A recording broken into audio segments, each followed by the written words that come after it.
We do nothing but fulfill the will of man. We enforce the intergalactic law on which everything stands. If even one letter of this law was changed, everything would collapse. Ariadne's agent was sentenced to be hanged. He was unanimously condemned for calling himself God. Socrates refuses to make a serious counter-proposal because it would mean an admission of guilt. Fear of death cannot make him confess because death is not evil. The divine, regenerative force of order given by Socrates to Plato came to Socrates from the very center of Hellas, from Delphi. Socrates' friend, Chairephon, asked the oracle if there was any man wiser than Socrates. The Pythia replied that no one was wiser than him. This answer seemed puzzling to Socrates because he was convinced that he had not acquired any wisdom. But God could not lie, it would be against his nature. Socrates began to test this answer by conducting discussions with people famous for their wisdom in order to find a man wiser than himself. If he found one, he could then go to God with evidence against the divine statement.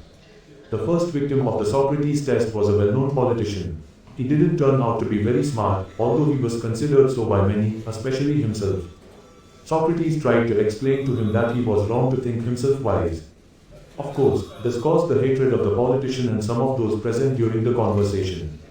Nevertheless, on this occasion, Socrates discovered that he was actually smarter than his victim. Although none of the interlocutors knew anything truly beautiful and good, Socrates was at least aware of his ignorance and therefore had a certain advantage over the boasting wisdom interlocutor.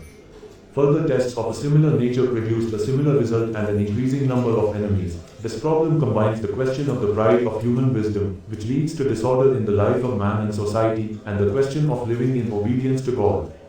For, truly, God himself is wise, and by his answer he wanted to show that human wisdom is worth little or nothing at all.